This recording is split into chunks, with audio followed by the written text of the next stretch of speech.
সন্ধ্যায় ছাদে কাপড় নিতে গিয়ে হঠাৎ পা পিছলে পড়ে যাচ্ছিলাম। ছেলে দৌড়ে এসে ধরে বল, মা, এভাবেই আমি তোমাকে সারা জীবন সামলাতে চাই। সন্ধ্যায় ছাদে শুকানো কাপড় নামাতে গেছিলাম। কাপড়ের লাইনে একটা শাড়ি উঁচুতে ঝুলানো ছিল। সেটা নামাতে গিয়ে একটা স্টুলে উঠলাম।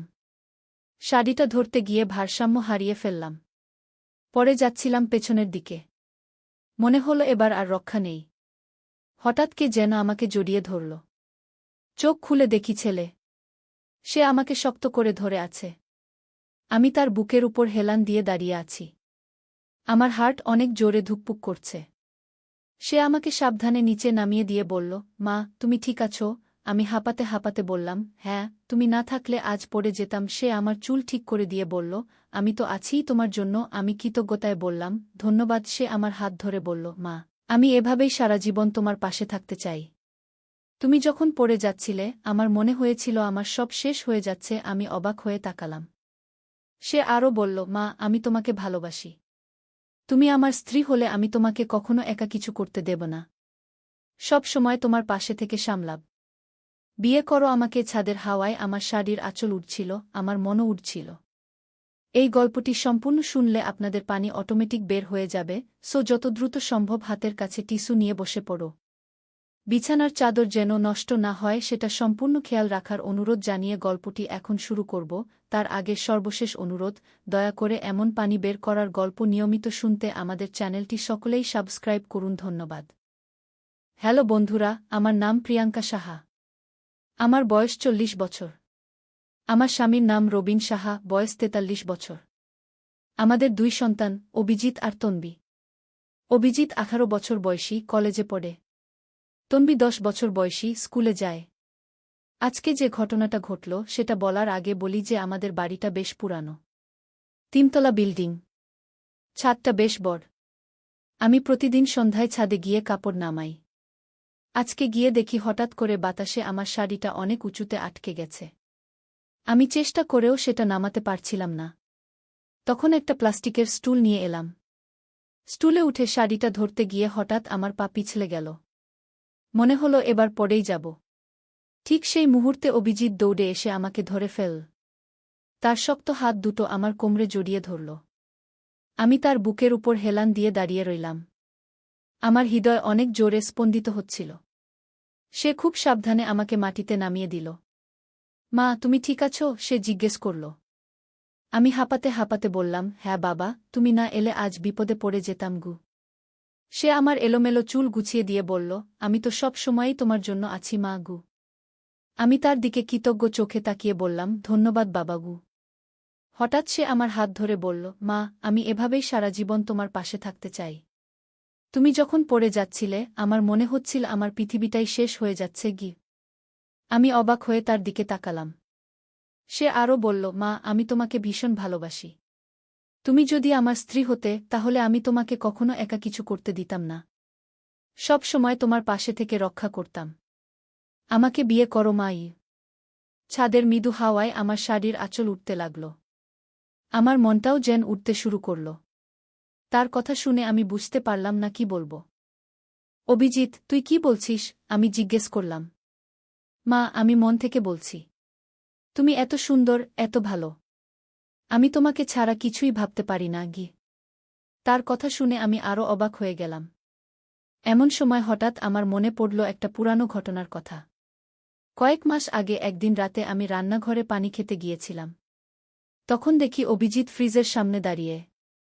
সে আমার দিকে এমনভাবে তাকিয়েছিল যেটা স্বাভাবিক ছিল না। আমি তখন কিছু বলিনি, ভেবেছি হয়তো আমার ভুল লাগছে। আরেকদিন আমি গোসল করার সময় দেখি বাথরুমের দরজার ফাঁক দিয়ে কেউ যেন তাকিয়ে আছে। আমি চিৎকার করে জিজ্ঞেস করেছিলাম, কে? তখন অভিজিতের পায়ের আওয়াজ শুনেছিলাম দৌড়ে যেতে। আজকের ঘটনার পর এই সব মনে পড়তে লাগল। আমি বুঝতে পারলাম যে অভিজিৎ আমার প্রতি অস্বাভাবিক একটা আকর্ষণ অনুভব করছে। অভিজিৎ, এসব কি বলছিস তুই? আমি তো তোর মা গু। আমি বললাম। মা, আমি জানি এটা অস্বাভাবিক। কিন্তু আমি কিছু করতে পারি না। তুমি আমার কাছে শুধু মা নও, তুমি একটা সুন্দর নারী গো। তার কথা শুনে আমার গা শিউরে উঠল। আমি তাড়াতাড়ি ছাদ থেকে নেমে আসলাম। কিন্তু সে আমার পিছু পিছু এলো। মা, আমার কথা শোনো। আমি তোমার সাথে প্রেম করতে চাই। চুপ কর অভিজিৎ। এসব বাজে কথা বলিস না গিয়ে আমি রেগে গেলাম। কিন্তু সে থামল না। সে আমার রুমে এসে বলল, মা, তুমি যদি আমার সাথে একবার প্রেম করো তাহলে বুঝতে পারবে আমি কতটা তোমাকে ভালোবাসি। আমি ভয় পেয়ে গেলাম। আমার নিজের ছেলে আমার সাথে এমন কথা বলছে। আমি তাকে বোঝানোর চেষ্টা করলাম। অভিজিৎ, দেখো বাবা, এইসব ভাবনা স্বাভাবিক না।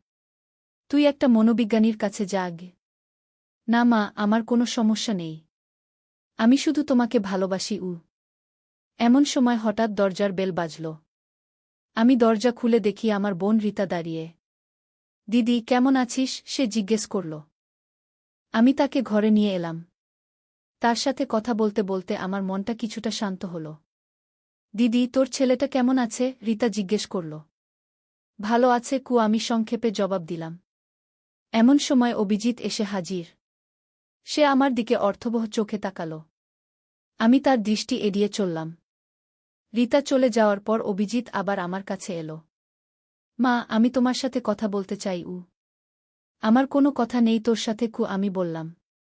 মা, তুমি আমাকে এড়িয়ে চলতে পারবে না। আমি এই বাড়িতেই থাকি। তার কথা শুনে আমি আরও ভয় পেলাম। আমি ভাবলাম রবিনকে, আমার স্বামী, সব বলবো। কিন্তু তারপর ভাবলাম এতে পরিবারটা ভেঙে যেতে পারে। পরদিন সকালে আমি যখন রান্নাঘরে চা বানাচ্ছি তখন অভিজিৎ এসে আমার পিছনে দাঁড়াল। সে আমার কোমরে হাত রাখল। মা, তুমি কত সুন্দর। আমি তার হাত সরিয়ে দিয়ে বললাম, দূর হো এখান থেকে। মা, তুমি রাগ করো না। আমি শুধু তোমাকে ভালোবাসি। আমি তাকে ধাক্কা দিয়ে সরিয়ে দিলাম। সে আমার হাত ধরে বলল, মা, তুমি আমার থেকে দূরে যেতে পারবে না। আমি তোমাকে কখনো ছাড়ব না। এমন সময় হঠাৎ রবিন এসে হাজির। কি হচ্ছে এখানে? সে জিজ্ঞেস করল। অভিজিৎ তাড়াতাড়ি আমার হাত ছেড়ে দিল। কিছু না বাবা, মার সাথে কথা বলছিলাম। রবিন কিছু বুঝতে পারল না। সে চলে গেল। আমি ভাবলাম এভাবে চলতে পারে না। আমাকে কিছু একটা করতে হবে। সন্ধ্যায় আমি অভিজিতের রুমে গেলাম। অভিজিৎ, আমি তোর সাথে গুরুত্বপূর্ণ কথা বলতে চাই। সে খুশি হয়ে বলল, হ্যাঁ মা, বলো। তুই যেভাবে আমার সাথে ব্যবহার করছিস এটা একদম ঠিক না। তুই আমার ছেলে। আমি তোর মা। এই সম্পর্ক পবিত্র। কিন্তু মা, আমি তো তোমাকে ভালোবাসি। এটা ভালোবাসা না অভিজিৎ। এটা অসুস্থ মানসিকতা। তোর চিকিৎসা দরকার। আমার কোনো চিকিৎসা দরকার নেই। আমি সুস্থ আছি। আমি বুঝলাম তাকে বোঝানো কঠিন। আমি তার রুম থেকে বেরিয়ে এলাম। রাতে খাওয়ার সময় পুরো পরিবার টেবিলে বসলাম। রবিন, আমি, অভিজিৎ আর তম্বি। খাবার সময় অভিজিৎ আমার দিকে এমনভাবে তাকাচ্ছিল যেটা অস্বস্তিকর। খাওয়া শেষ হলে সবাই নিজ নিজ কাজে চলে গেল। আমি রান্নাঘরে থালাবাসন ধুচ্ছি। এমন সময় অভিজিৎ এসে বলল, মা, আমি তোমাকে সাহায্য করি। দরকার নেই, তুই যা গিয়ে, আমি বললাম। কিন্তু সে রান্নাঘরেই রইল। আমি থালা ধুতে ধুতে হঠাৎ অনুভব করলাম সে আমার একদম কাছে এসে দাঁড়িয়েছে। তার নিঃশ্বাস আমার গলায় লাগছে। আমি ঘুরে তাকালাম। সে আমার একদম সামনে। তার চোখে অদ্ভুত এক আগুন জ্বলছে। অভিজিৎ, সরে দাঁড়া। কিন্তু সে সরল না, বরং আরও কাছে এলো। মা, তুমি কত সুন্দর। তোমার ঠোঁট কত নরম। আমি ভয় পেয়ে পিছিয়ে গেলাম। তুই কি করছিস? সে আমাকে দেওয়ালের সাথে চেপে ধরল। মা, আমি তোমাকে চুমু দিতে চাই। আমি চিৎকার করে বললাম, ছাড়ো আমাকে। আমার চিৎকার শুনে রবিন দৌড়ে এলো। কি হয়েছে? অভিজিৎ তাড়াতাড়ি আমাকে ছেড়ে দিল। কিছু না বাবা। মা থালা ধুতে গিয়ে হাত কেটে ফেলেছে। রবিন আমার হাত দেখল। কোথায় কেটেছে? কোনো কাটা তো দেখছি না। ও হয়তো ভুল বুঝেছি। অভিজিৎ বলল। রবিন চলে গেল। আমি অভিজিতের দিকে রাগী চোখে তাকালাম। এভাবে চলবে না অভিজিৎ। তাহলে তুমি আমার কথা শোনো মা। আমি রান্নাঘর থেকে বেরিয়ে এলাম। সারা রাত ঘুম আসল না। আমি ভাবলাম পরিস্থিতি নিয়ন্ত্রণের বাইরে চলে যাচ্ছে। পরদিন সকালে রবিন অফিসে চলে গেল। তন্বী স্কুলে গেল। ঘরে শুধু আমি আর অভিজিৎ। আমি নিজের রুমে বসে টিভি দেখছিলাম। হঠাৎ অভিজিৎ এসে আমার পাশে বসল। মা, আমরা দুজনে একা আছি। আমি টিভি বন্ধ করে উঠে দাঁড়ালাম। আমার কাজ আছে। সে আমার হাত ধরে টানল। মা, বসো। আমার সাথে কথা বলো। আমি তোর সাথে কোনো কথা বলবো না। তাহলে তুমি আমাকে একটা চুমু দাও। তারপর আমি তোমাকে ছেড়ে দেব। আমি অবাক হয়ে তার দিকে তাকালাম। তুই কি বলছিস? আমি জানি তুমিও আমাকে ভালোবাসো মা। তুমি শুধু সংকোচ করছো। আমি তোকে ভালোবাসি মায়ের মতো, অন্য কিছু নয়। না মা, তুমি আমাকে একজন পুরুষ হিসেবে দেখো। আমি বুঝতে পারি। তার কথা শুনে আমার রাগ হল। তোর মাথা খারাপ হয়েছে নাকি? সে হেসে বলল, না মা, আমার মাথা ঠিক আছে। আমি শুধু তোমাকে ভালোবাসি। আমি তাকে ধাক্কা দিয়ে দূরে সরিয়ে দিলাম। আমার কাছ থেকে দূরে থাক। কিন্তু পরদিনও একই অবস্থা। সে আমাকে অনুসরণ করতে লাগল। আমি যেখানেই যাই সে সেখানেই আসে। একদিন আমি গোসল করতে বাথরুমে গেছি। গোসল করার সময় মনে হলো কেউ যেন দরজার বাইরে দাঁড়িয়ে আছে। আমি চিৎকার করে জিজ্ঞেস করলাম, কে? কোনো উত্তর এলো না। আমি গোসল শেষ করে বেরিয়ে দেখি অভিজিৎ তার রুমে। এভাবে আরও কিছুদিন কেটে গেল। অভিজিৎ প্রতিদিন আমাকে বিরক্ত করতে লাগল। আমি মানসিকভাবে অসুস্থ হয়ে পড়লাম। একদিন আমি রবিনকে সব বললাম। রবিন, অভিজিৎ আমার সাথে অদ্ভুত ব্যবহার করছে। কি রকম ব্যবহার? রবিন জিজ্ঞেস করল। আমি সব খুলে বললাম। রবিন শুনে অবাক হয়ে গেল। এমন হতে পারে না। তুই নিশ্চয়ই ভুল বুঝেছিস। না রবিন, আমি ভুল বুঝিনি। সে সত্যিই এমন করছে। রবিন গম্ভীর হয়ে গেল। আমি অভিজিতের সাথে কথা বলবো। পরদিন রবিন অভিজিতের সাথে কথা বলল। কি কথা হলো জানি না, কিন্তু তারপর থেকে অভিজিতের ব্যবহার বদলে গেল। সে আর আমার কাছে আসে না। আমার সাথে কোনো অদ্ভুত কথা বলে না। স্বাভাবিক ছেলের মতো ব্যবহার করে। কয়েক সপ্তাহ পর একদিন অভিজিৎ আমার কাছে এসে বলল, মা, আমি তোমার কাছে ক্ষমা চাই। কেন? আমি জিজ্ঞেস করলাম। আমি গত কয়েকদিন যেভাবে তোমার সাথে ব্যবহার করেছি সেটা ঠিক ছিল না। আমি বুঝতে পারিনি আমি কি করছিলাম। আমি তার দিকে তাকালাম। তার চোখে আগের মতো সেই অদ্ভুত আগুন নেই। স্বাভাবিক ছেলের চোখ। তুই ঠিক আছিস? আমি জিজ্ঞেস করলাম। হ্যাঁ মা, আমি ঠিক আছি। বাবা আমাকে একজন ডাক্তারের কাছে নিয়ে গিয়েছিল। ডাক্তার বলেছেন আমার হরমোনজনিত সমস্যা ছিল। এখন ওষুধ খাচ্ছি। আমি স্বস্তির নিঃশ্বাস ফেললাম। তাহলে এখন কেমন লাগছে? এখন স্বাভাবিক লাগছে মা। আমি বুঝতে পারছি তুমি আমার মা। আগে আমার মাথা ঠিক ছিল না। আমি তার মাথায় হাত রাখলাম। ঠিক আছে বাবা, এসব ভুলে যা। কিন্তু সেদিন রাতে একটা অদ্ভুত ঘটনা ঘটল। আমি ঘুমাচ্ছিলাম। হঠাৎ মনে হলো কেউ আমার রুমে এসেছে। আমি চোখ খুলে দেখি অভিজিৎ আমার বিছানার পাশে দাঁড়িয়ে। অভিজিৎ, তুই কি করছিস এখানে? সে কিছু বলল না। শুধু আমার দিকে তাকিয়ে রইল। তার চোখে আবার সেই অদ্ভুত ভাব। তুই কি চাস? আমি জিজ্ঞেস করলাম। সে ধীরে ধীরে আমার কাছে এলো। আমি ভয় পেয়ে গেলাম। মা, আমি মিথ্যে বলেছিলাম। আমি এখনও তোমাকে ভালোবাসি। সে ফিসফিস করে বলল। আমি উঠে বসলাম। তুই কি বলছিস? আমি বাবাকে ভুল বুঝিয়েছি।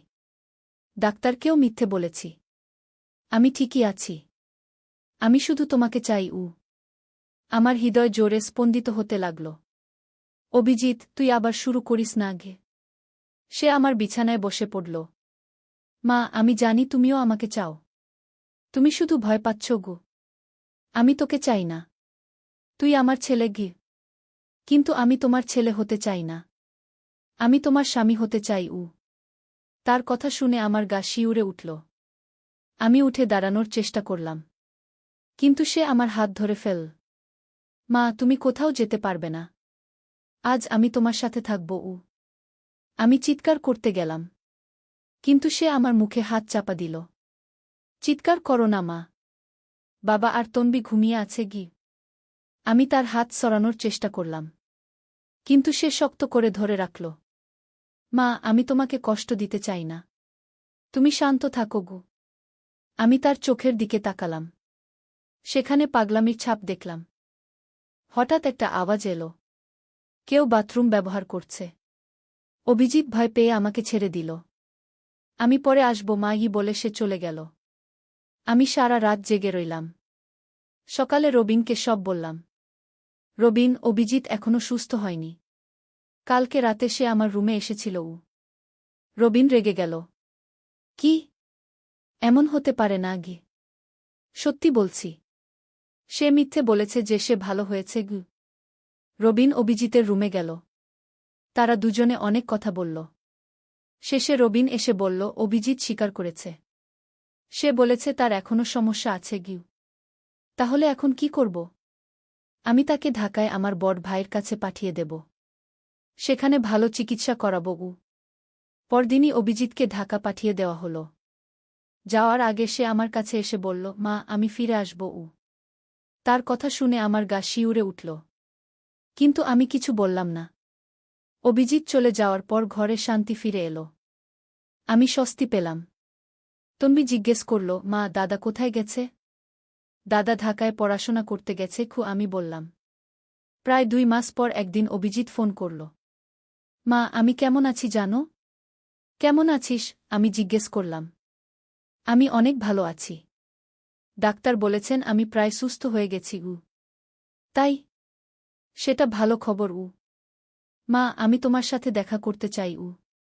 তুই এখানে আসবি? হ্যাঁ, আমি চাই তুমি দেখো আমি কতটা পরিবর্তন হয়েছি। আমি রবিনের সাথে কথা বললাম। রবিন বলল, ডাক্তার বলেছেন সে ভালো হয়ে গেছে। তাকে আসতে দেখি। কয়েকদিন পর অভিজিৎ ফিরে এলো। তাকে দেখে আমি অবাক। সে অনেক পরিবর্তন হয়েছে। আগের মতো অদ্ভুত আচরণ করছে না। স্বাভাবিক ছেলের মতো কথা বলছে। মা, আমি তোমার কাছে ক্ষমা চাই। আমি আগে যা করেছি সেটা অনেক খারাপ ছিল। ঠিক আছে বাবা।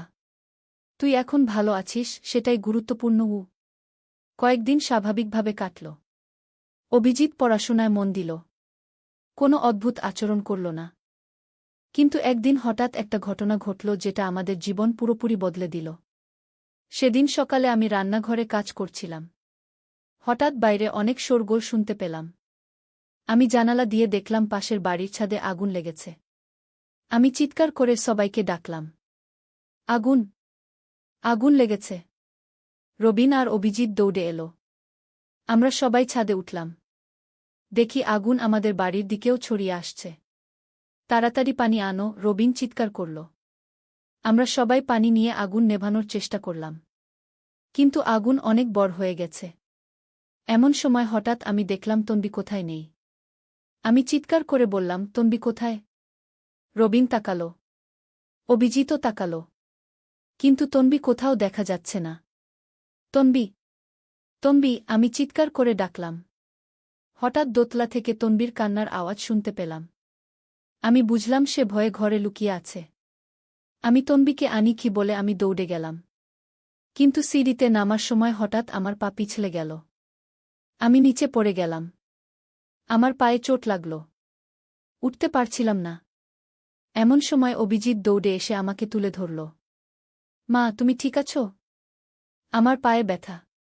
কিন্তু তন্বীকে বাঁচাতে হবে। আমি তন্বীকে নিয়ে আসি। তুমি এখানে থাকো। অভিজিৎ দৌড়ে তন্বীর রুমে গেল। কিছুক্ষণ পর তন্বীকে কোলে করে নিয়ে এলো। তন্বী কাঁদছিল। মা, ভয় পেয়ে গেছি কি তন্বী বলল। আমি তাকে জড়িয়ে ধরলাম। কিছু হবে না মা। এমন সময় ফায়ার সার্ভিস এসে পৌঁছাল। তারা আগুন নেভাল। আমাদের বাড়ির তেমন ক্ষতি হয়নি, কিন্তু পাশের বাড়ি অনেক পুড়ে গেছে। সে রাতে আমরা সবাই একসাথে বসেছিলাম। রবিন বলল, আজ যদি অভিজিৎ না থাকত তাহলে বিপদে পড়ে যেতাম। অভিজিৎ বলল, আমি তো পরিবারের একজন। এটা আমার দায়িত্ব। আমি তার দিকে তাকালাম। তার চোখে আগের মতো পাগলামি নেই। স্বাভাবিক, দায়িত্বশীল একটা ছেলে। সেদিনের ঘটনার পর থেকে অভিজিৎ সম্পূর্ণ বদলে গেল। সে পড়াশোনায় মনোযোগ দিল। আমাদের সবার যত্ন নিতে লাগল। বিশেষ করে আমার যত্ন নেয়া অনেক। কিন্তু সেটা একটা ভালো ছেলের মতো, কোনো অদ্ভুত উদ্দেশ্য নিয়ে নয়। একদিন সে আমার কাছে এসে বলল, মা, আমি একটা মেয়েকে ভালোবাসি। আমি খুশি হয়ে গেলাম। কে সে? তার নাম রীতা। আমাদের কলেজে পড়ে। আমি তাকে বিয়ে করতে চাই। সেটা ভালো কথা। তোর বাবার সাথে কথা বল। রবিনের সাথে কথা বলার পর ঠিক হলো মেয়েটির বাড়িতে যাওয়া হবে। আমরা সবাই গেলাম। মেয়েটি খুব ভালো। তার পরিবারও ভালো। কয়েক মাস পর অভিজিতের বিয়ে হয়ে গেল। বিয়ের দিন আমি তাকে বললাম, খুব খুশি হয়েছি তোর জন্য। সে আমার হাত ধরে বলল, মা, তুমি আমাকে সাহায্য করেছ। আমি তোমার কাছে চিরকাল কৃতজ্ঞ থাকব। তুই আমার সন্তান। মা সন্তানের সব কিছু সহ্য করে গি। বিয়ের পর অভিজিৎ তার স্ত্রীকে নিয়ে আলাদা একটা ফ্ল্যাটে থাকতে শুরু করল। কিন্তু প্রায়ই আসে আমাদের দেখতে। একদিন সে একা আসল। আমার সাথে কথা বলল। মা, আমি তোমাকে কিছু বলতে চাই। বলো। আমার সেই সমস্যার কথা মনে আছে? ডাক্তার বলেছিলেন এটা হরমোনের সমস্যা গি। হ্যাঁ গু।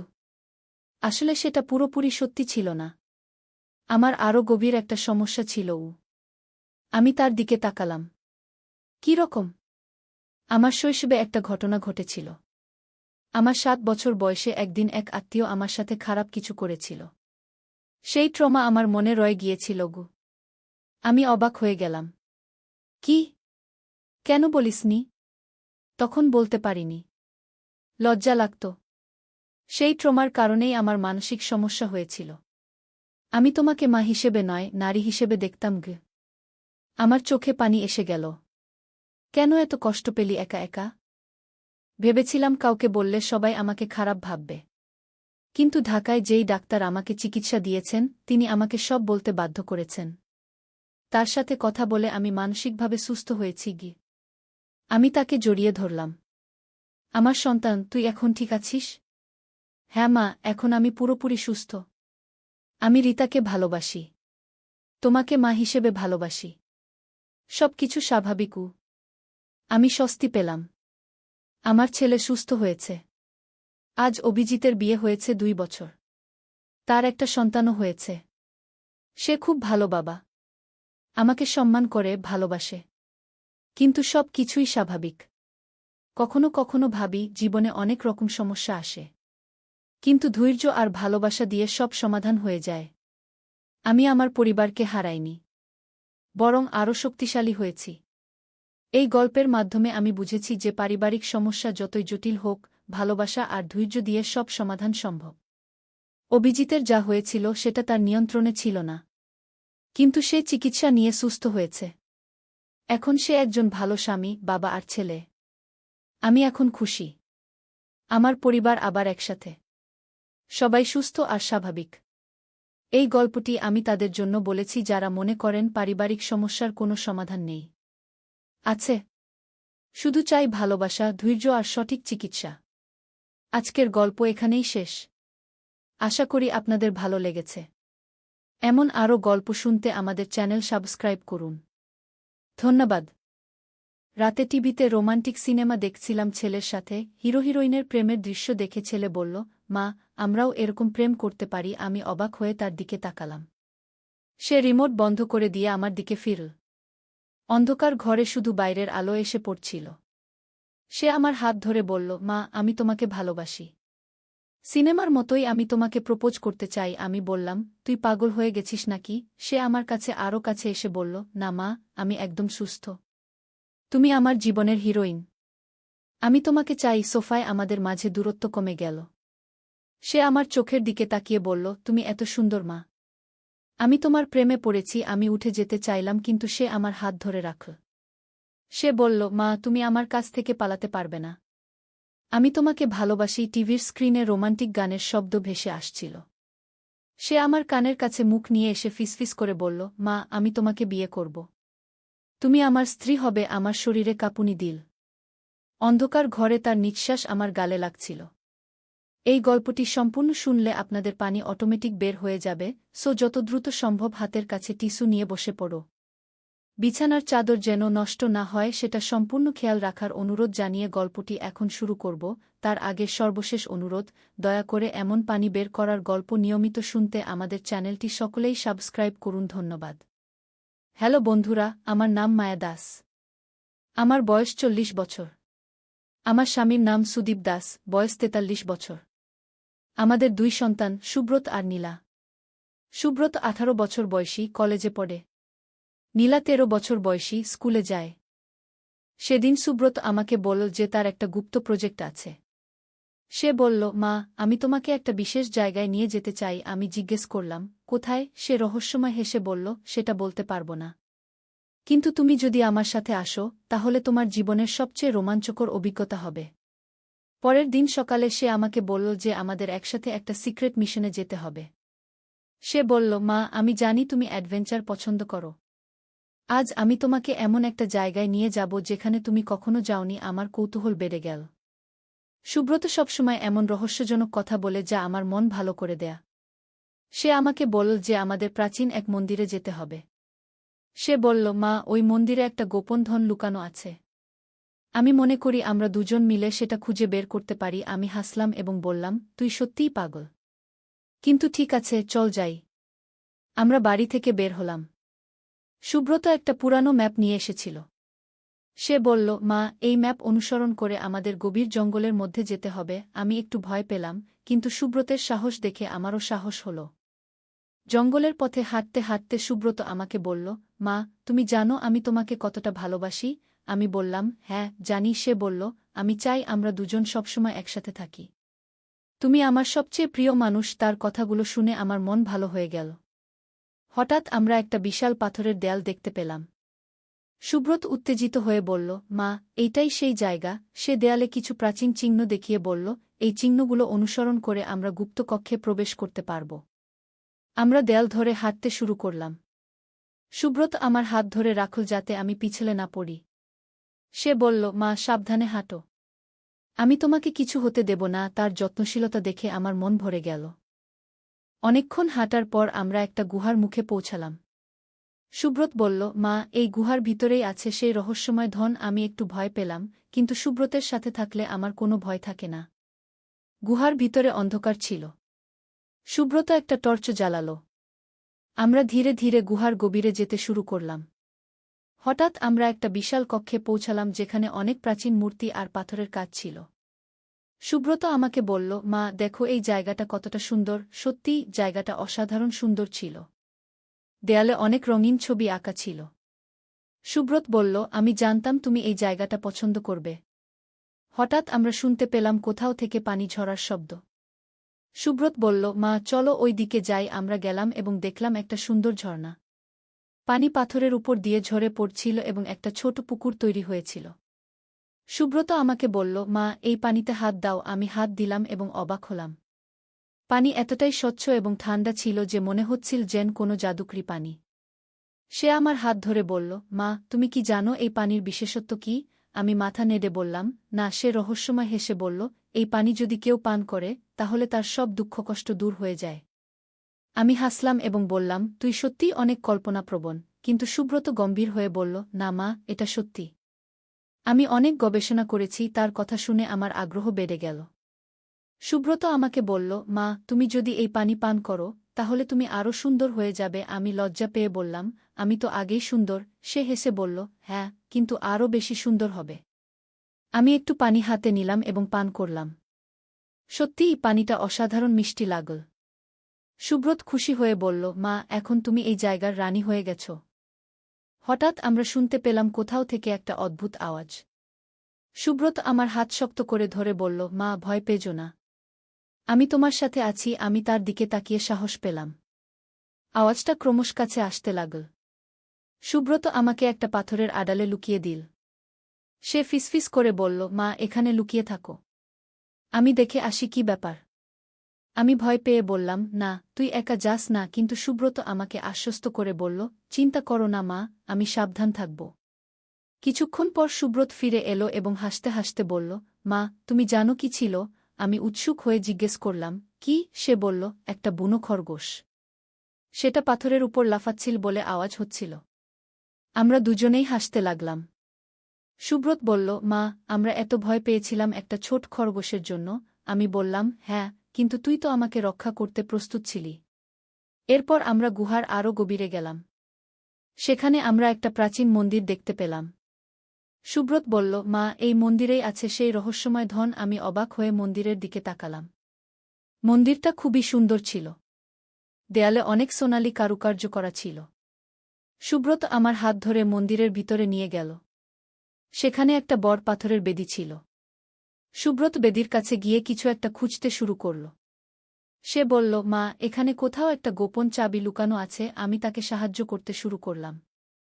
অনেকক্ষণ খোঁজার পর সুব্রত একটা ছোট সোনালি চাবি পেল। সে উত্তেজিত হয়ে বলল, মা, পেয়েছি। চাবিটা সত্যিই অনেক সুন্দর ছিল।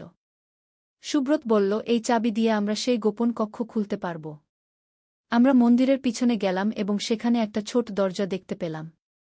সুব্রত চাবি দিয়ে দরজা খুল। দরজার পিছনে একটা ছোট কক্ষ ছিল যেখানে অনেক প্রাচীন বই এবং পাণ্ডুলিপি রাখা ছিল। সুব্রত বলল, মা, এই বইগুলোই হলো আসল ধন।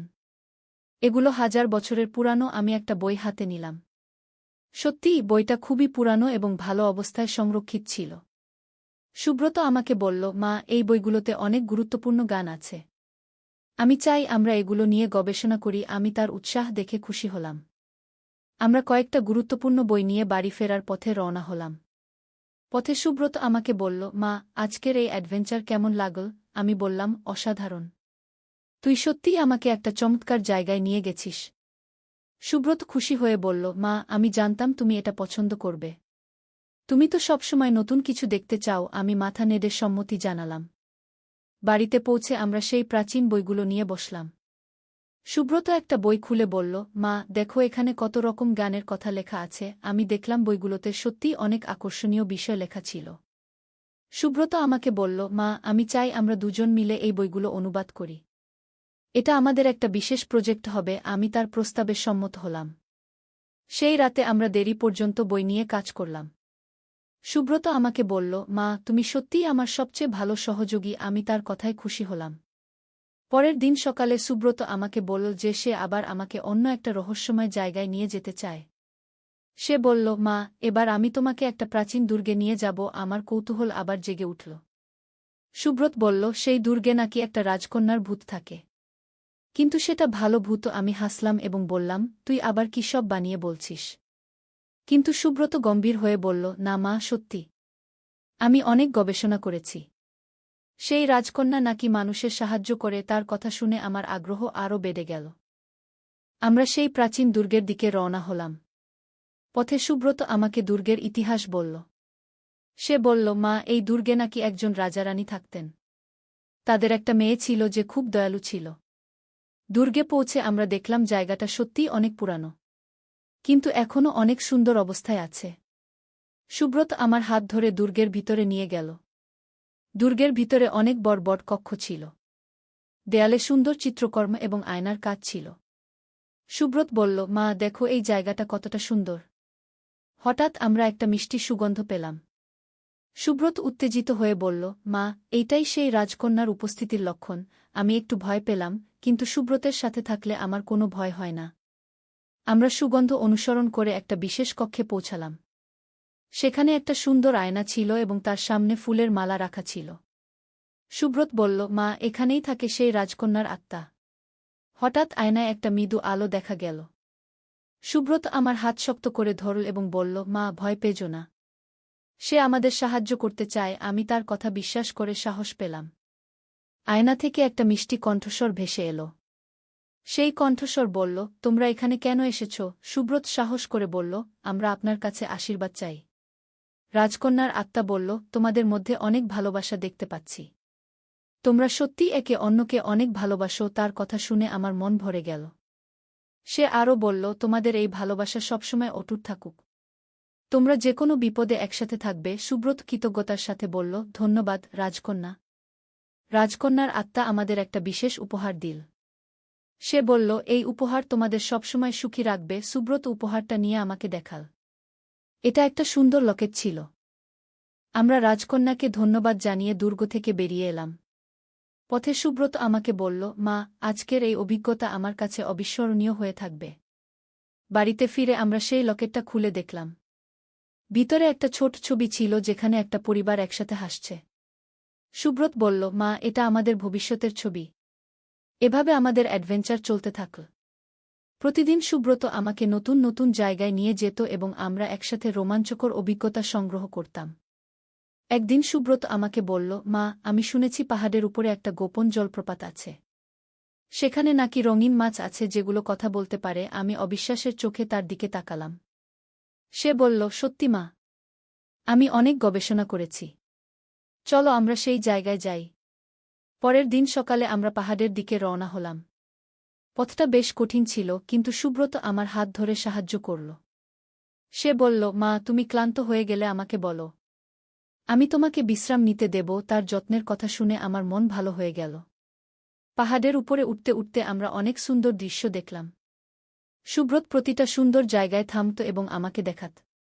সে বলত, মা, দেখো কত সুন্দর। আমি তার উৎসাহ দেখে খুশি হতাম। অনেক কষ্টের পর আমরা সেই গোপন জলপ্রপাতে পৌঁছালাম। সত্যিই জায়গাটা অসাধারণ সুন্দর ছিল। পানি উঁচু থেকে ঝরে পড়ে একটা ছোট হ্রদ তৈরি করেছিল। হ্রদের পানি এতটাই স্বচ্ছ ছিল যে নিচের পাথর দেখা যাচ্ছিল।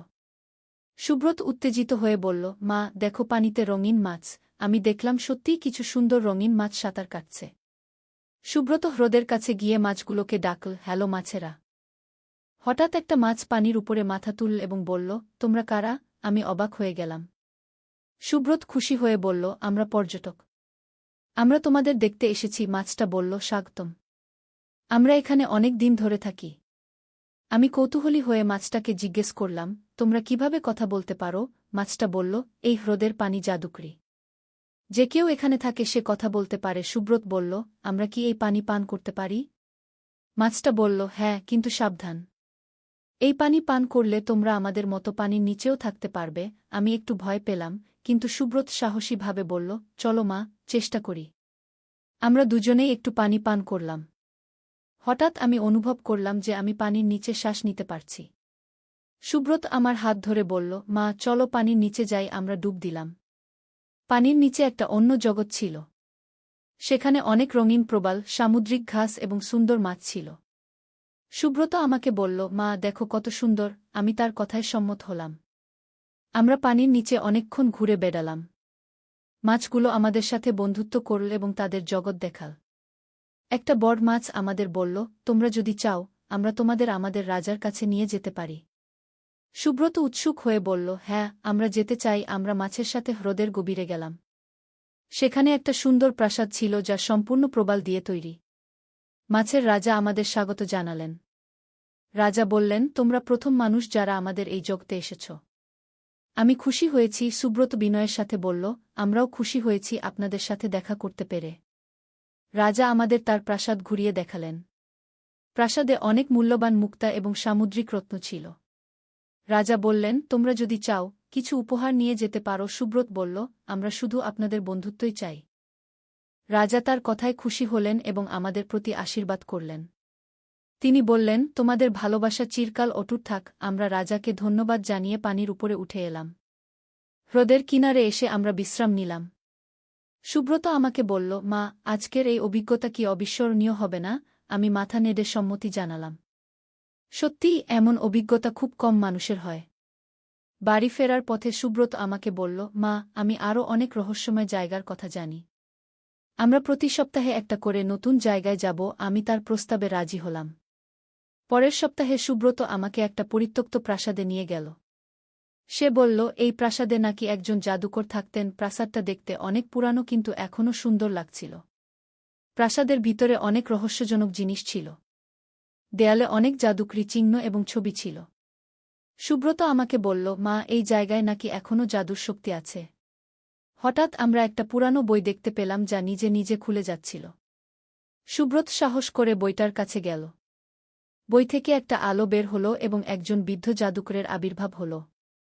জাদুকর আমাদের দেখে বললেন, তোমরা এখানে এসেছ কেন? সুব্রত বিনয়ের সাথে বলল, আমরা শুধু কৌতূহলী ছিলাম। জাদুকর হাসলেন এবং বললেন, তোমাদের কৌতূহল ভালো। আমি তোমাদের কিছু জাদু শেখাতে পারি। আমরা উৎসুক হয়ে বললাম, সত্যি? জাদুকর মাথা নেড়ে সম্মতি জানালেন। তিনি আমাদের প্রথমে একটা সহজ জাদু শেখালেন যেটা দিয়ে ফুল ফোটানো যায়। সুব্রত জাদুটা চেষ্টা করল এবং তার হাত থেকে সুন্দর গোলাপ ফুটল। আমিও চেষ্টা করলাম এবং আমার হাত থেকেও ফুল ফুটল। জাদুকর খুশি হয়ে বললেন, তোমরা ভালো শিক্ষার্থী। তিনি আমাদের আরও অনেক জাদু শেখালেন। পানি থেকে ফায়ার তৈরি করা, বাতাসে ভেসে থাকা এবং মন পড়া। আমরা সবই মজা করে শিখলাম। জাদুকর আমাদের বললেন, তোমরা এই জাদুগুলো শুধু ভালো কাজেই ব্যবহার করবে। আমরা প্রতিজ্ঞা করলাম যে আমরা কখনো খারাপ কাজে ব্যবহার করব না। প্রাসাদ থেকে বেরিয়ে আমরা বাড়ির পথে রওনা হলাম।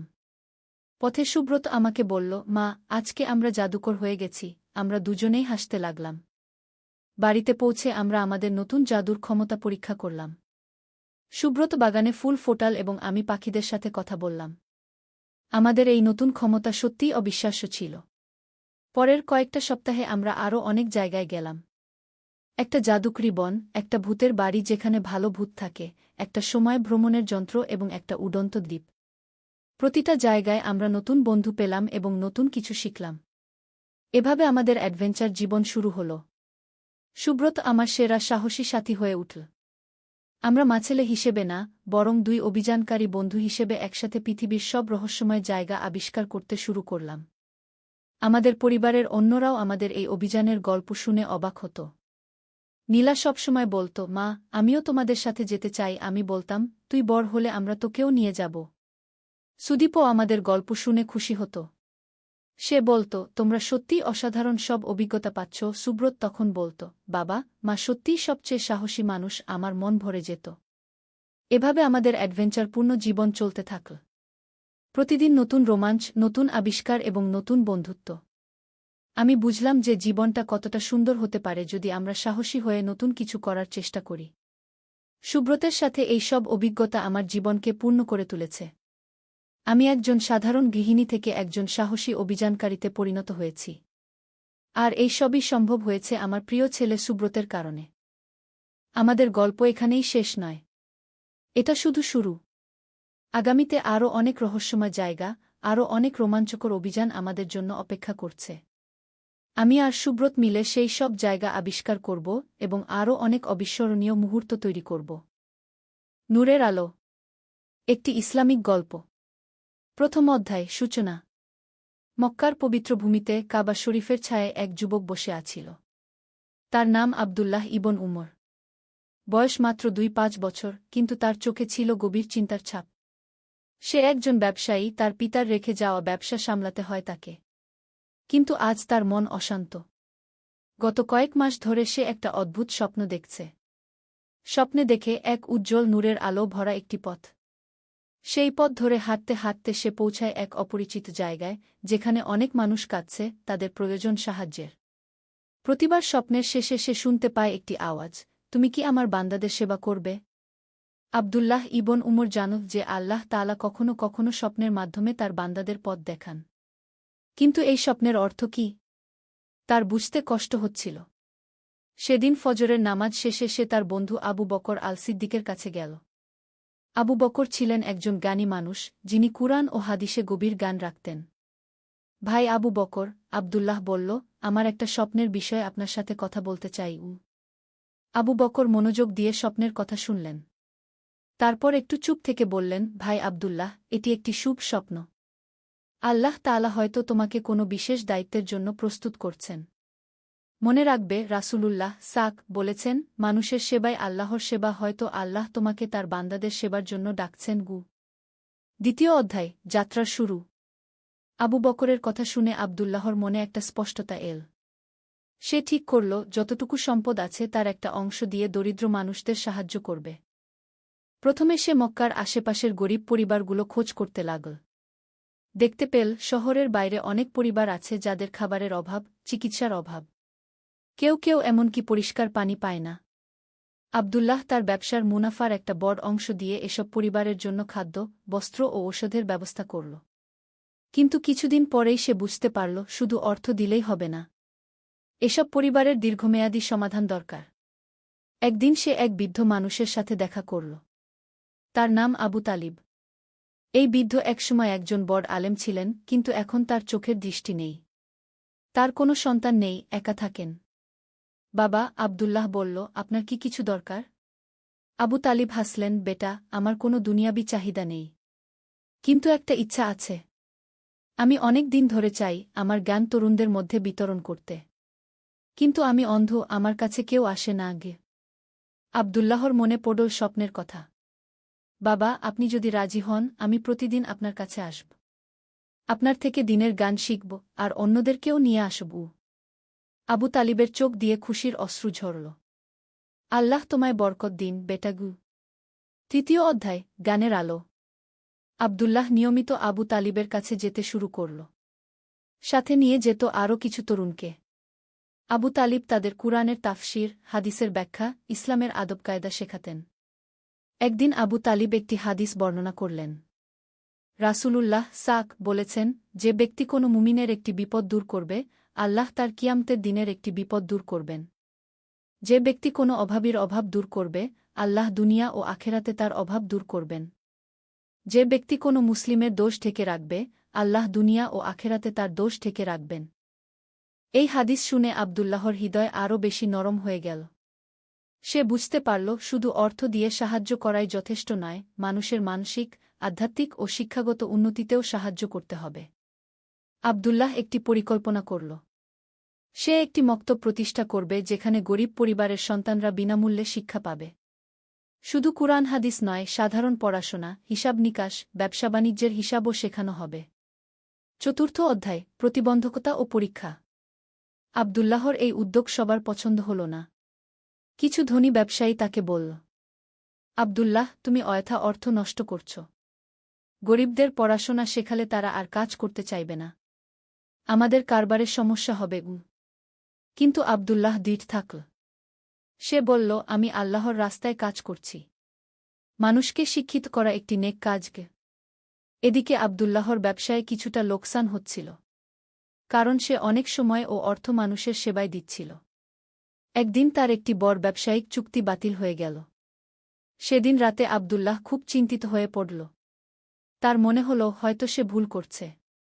হয়তো আগে নিজের ব্যবসা ঠিক করা উচিত, তারপর অন্যদের সাহায্য করা। তারিয়াহ নামাজের পর সে দোয়া করল, হে আল্লাহ, আমি কি ভুল পথে আছি? আমাকে সঠিক পথ দেখান। সেই রাতে আবার সেই স্বপ্ন।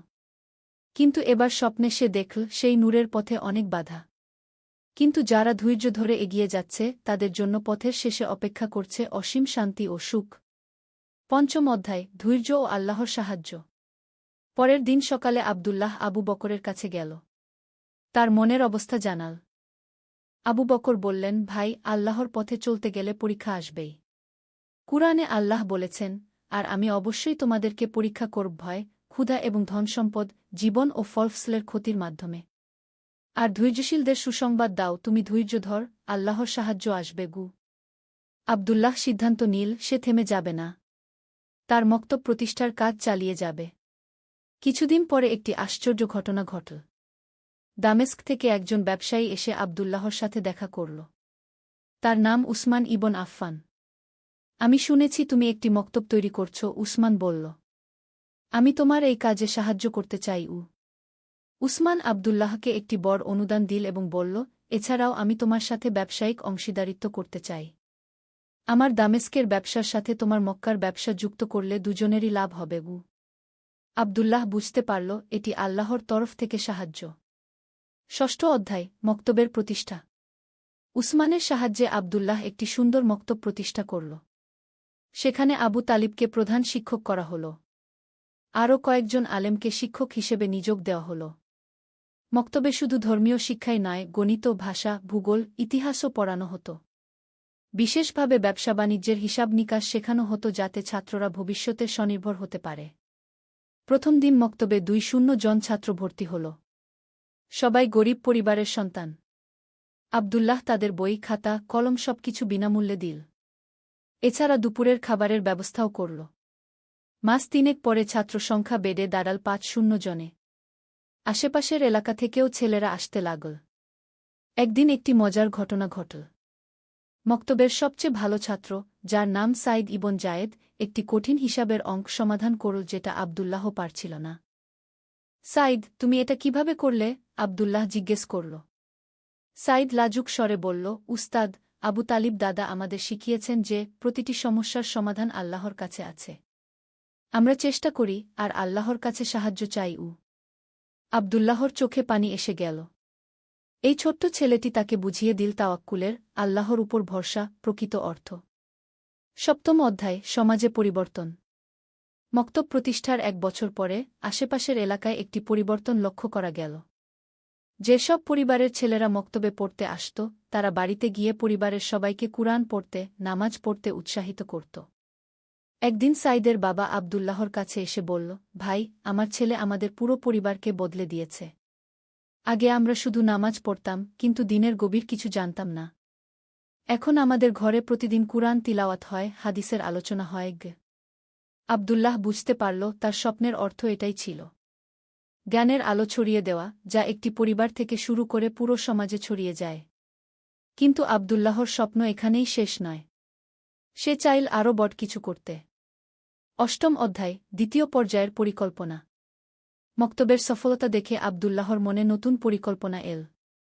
সে ভাবল মেয়েদের জন্য একটি শিক্ষা প্রতিষ্ঠান দরকার। সেই যুগে মেয়েদের শিক্ষার ব্যাপারে মানুষের মধ্যে অনেক ভুল ধারণা ছিল। অনেকে মনে করত মেয়েদের বেশি পড়াশোনার দরকার নেই। কিন্তু আবদুল্লাহ জানত রাসূলুল্লাহ বলেছেন, জ্ঞান অন্বেষণ করা প্রত্যেক মুসলিম নরনারীর উপর ফরজ, ও এই হাদিসে মুসলিম বলা হয়েছে, মুসলিম পুরুষ বা মুসলিম নারী আলাদা করা হয়নি। আবদুল্লাহ তার পরিকল্পনার কথা আবু বকরের সাথে আলোচনা করল। আবু বকর বললেন, এটি একটি চমৎকার পরিকল্পনা, কিন্তু এ কাজে তোমার স্ত্রী বা বোনের সাহায্য লাগবে। কারণ মেয়েদের শিক্ষার ক্ষেত্রে নারী শিক্ষকরাই বেশি উপযুক্ত। আবদুল্লাহর একটি বোন ছিল, নাম ফাতিমা। সে খুব বুদ্ধিমতী এবং দিনদার। আবদুল্লাহ তার সাথে বিষয়টি আলোচনা করল। ফাতিমা খুশি হয়ে বলল, ভাই, এটা তো খুবই ভালো একটা কাজ। আমি তোমার সাথে আছি। আমিও চাই আমাদের সমাজের মেয়েরা শিক্ষিত হোক। নবম অধ্যায় নতুন চ্যালেঞ্জ। মেয়েদের জন্য মক্তব প্রতিষ্ঠার খবর ছড়িয়ে পড়তেই সমাজের কিছু মানুষ আপত্তি তুলল। একদিন কয়েকজন বয়স্ক মানুষ আবদুল্লাহর কাছে এসে বলল, আবদুল্লাহ, তুমি ভালো কাজ করছ, কিন্তু মেয়েদের বেশি পড়াশোনা শেখালে তারা ঘরকন্যার কাজ ছেড়ে দেবে।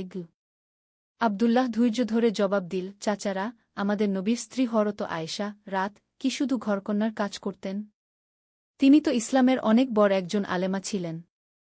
সাহাবীরা তার কাছে দিনের অনেক বিষয় জানতে চাইতেন। শিক্ষা মানুষকে আরও ভালো মানুষ বানায়, মেয়ে হোক বা ছেলে। কিন্তু কিছু মানুষ রাজি হল না। তারা বলল, আমরা আমাদের মেয়েদের তোমার মক্তবে পাঠাব না। আবদুল্লাহ মন খারাপ করল না। সে বলল, ঠিক আছে, যারা চান তারাই পাঠাবেন, কারো উপর জোর করা হবে না। দশম অধ্যায় ধীরে ধীরে সফলতা। ফাতিমার নেতৃত্বে মেয়েদের মক্তব শুরু হল। প্রথম দিকে মাত্র 5-6 জন মেয়ে এল, কিন্তু ধীরে ধীরে সংখ্যা বাড়তে লাগল। মেয়েদের মক্তবে কুরআন, হাদিস, ফিকাহ, ইসলামী আইন ছাড়াও শেখানো হতো গার্হস্থ্য বিজ্ঞান, সেলাই, কাপড়ের কাজ, খাবার রান্নার বিজ্ঞানভিত্তিক পদ্ধতি। এছাড়া শিশু পালন, স্বাস্থ্যবিধি ইত্যাদি বিষয়েও শিক্ষা দেওয়া হতো। 6 মাস পরে একটি চমৎকার ঘটনা ঘটল। মক্তবের একটি মেয়ে, যার নাম জনাব, তার মায়ের একটি গুরুতর অসুখের চিকিৎসা করল। সে মক্তবে শেখা স্বাস্থ্যবিধি প্রয়োগ করে তার মায়ের সেবা করেছিল। জনাবের মা সুস্থ হয়ে সবার কাছে বলতে লাগল, আমার মেয়ে মক্তবে যা শিখেছে তাই দিয়ে আমার প্রাণ বাঁচিয়েছে। এরপর থেকে মেয়েদের মক্তবের প্রতি মানুষের দৃষ্টিভঙ্গি পাল্টে গেল। একাদশ অধ্যায় সমাজসেবার নতুন মাত্রা। 2টি মক্তব চালু হওয়ার পর আবদুল্লাহর মনে আরও একটি পরিকল্পনা এল। সে দেখল সমাজে অনেক বিধবা নারী আছে যাদের কোনো আয়ের উৎস নেই। তাদের জন্য একটি কাজের ব্যবস্থা করা দরকার। আবদুল্লাহ একটি কুটির শিল্পের কারখানা প্রতিষ্ঠা করল। সেখানে বিধবা ও গরিব মহিলারা কাপড় বোনা, সেলাইয়ের কাজ, মধু প্রক্রিয়াজাতকরণ, তেল তৈরি এসব কাজ করে উপার্জন করতে পারত। এই কারখানায় তৈরি পণ্যগুলি মক্কার বাজারে বিক্রি হতো। আবদুল্লাহ নিশ্চিত করল যে কারিগররা তাদের পরিশ্রমের ন্যায্য মূল্য পায়। এছাড়া তিনি একটি নিয়ম করলেন, প্রতি সপ্তাহে একদিন এই মহিলারা দিনী শিক্ষা পাবে। একদিন এই কারখানায় কাজ করা একজন বিধবা মহিলা, উম্মে সালামা, আবদুল্লাহর কাছে এসে কাঁদতে কাঁদতে বলল, ভাই, আপনি আমার জীবন বাঁচিয়েছেন। আমার স্বামী মারা যাওয়ার পর আমি ভিক্ষা করতে বাধ্য হয়েছিলাম। এখন আমি মর্যাদার সাথে কাজ করে জীবিকা নির্বাহ করতে পারছি। আবদুল্লাহর চোখে অশ্রু এসে গেল। সে বুঝতে পারল আল্লাহ তাকে দিয়ে কত বড় কাজ করিয়ে নিচ্ছেন। দ্বাদশ অধ্যায় বড় পরীক্ষার সম্মুখীন। 3 বছর পর আবদুল্লাহর এই সব প্রতিষ্ঠান খুব সুনাম অর্জন করল। দূর দূরান্ত থেকে মানুষ এসে দেখে যেত। কিন্তু এই সুনামের সাথে সাথে এল হিংসা আর ষড়যন্ত্র। মক্কার কিছু প্রভাবশালী ব্যবসায়ী, যারা আগে থেকেই আবদুল্লাহর কাজ পছন্দ করত না, তারা মিলে একটি চক্রান্ত করল। তারা শাসকের কাছে অভিযোগ করল যে আবদুল্লাহ তার মক্তবে রাজনৈতিক শিক্ষা দিচ্ছে, যা রাষ্ট্রের জন্য ক্ষতিকর। একদিন সকালে কিছু রাজকীয় সৈনিক এসে আবদুল্লাহর মক্তব বন্ধ করে দিল। আবদুল্লাহকে গ্রেপ্তার করে নিয়ে গেল। জেলখানায় বসে আবদুল্লাহ ভাবল, হে আল্লাহ, আমি কি ভুল করেছি? আমি তো শুধু আপনার বান্দাদের সেবা করেছি।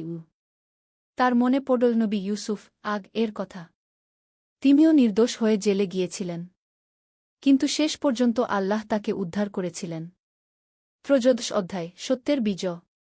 জেলখানায় আবদুল্লাহ 1 সপ্তাহ কাটাল। এই সময় তার শিক্ষার্থী ও সমর্থকরা চুপ বসে থাকল না। তারা সবাই মিলে শাসকের কাছে আবেদন করল। আবু তালিব, যিনি এতদিনে আবদুল্লাহকে নিজের পুত্রের মতো ভালোবাসতেন, তিনি শাসকের কাছে গিয়ে বললেন, মহামান্য, আবদুল্লাহ একজন নিরপরাধ মানুষ। সে শুধু মানুষের কল্যাণে কাজ করেছে। আমি তার শিক্ষক, আমি সাক্ষ্য দিচ্ছি যে তার মক্তবে কোনোদিন রাজনীতির কথা হয়নি, শুধু দিন ও নৈতিকতার শিক্ষা দেওয়া হয়েছে। একই কথা বলল উসমান ইবন আফফান। তিনি বললেন, মহামান্য, আবদুল্লাহর সাথে আমার ব্যবসায়িক সম্পর্ক আছে। আমি জানি সে একজন সৎ ও দিনদার মানুষ। সবচেয়ে বড় সাক্ষ্য সেই সব পরিবারের পক্ষ থেকে যারা আবদুল্লাহর সাহায্য পেয়েছিল। শত শত মানুষ শাসকের দরবারে হাজির হয়ে আবদুল্লাহর পক্ষে সাক্ষ্য দিল। অবশেষে শাসক বুঝতে পারলেন যে আবদুল্লাহর বিরুদ্ধে আনা অভিযোগ মিথ্যা। তিনি আবদুল্লাহকে মুক্তি দিলেন এবং তার মক্তব আবার খুলে দিলেন। চতুর্দশ অধ্যায়, নতুন উদ্যম। জেল থেকে ছাড়া পেয়ে আবদুল্লাহ আরও বেশি উৎসাহ নিয়ে কাজ শুরু করল। সে বুঝতে পারল আল্লাহ তাকে পরীক্ষা করেছেন এবং সে সেই পরীক্ষায় উত্তীর্ণ হয়েছে। এবার সে আরও বড় একটি পরিকল্পনা করল। শুধু মক্কায় নয়, আশেপাশের শহরগুলিতেও এমন মক্তব ও সেবা প্রতিষ্ঠান গড়ে তুলবে। প্রথমে সে মদিনায় একটি শাখা খুল। সেখানে স্থানীয় কিছু দিনদার মানুষের সাহায্য পেল। তারপর তায়েফ, জেদ্দায়ও একই ধরনের প্রতিষ্ঠান গড়ে উঠল।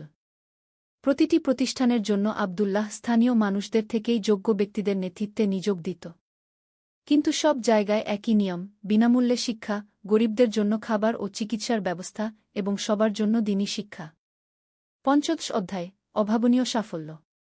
5 বছর পরে আবদুল্লাহর এই আন্দোলন আরব উপদ্বীপের বিভিন্ন প্রান্তে ছড়িয়ে পড়ল।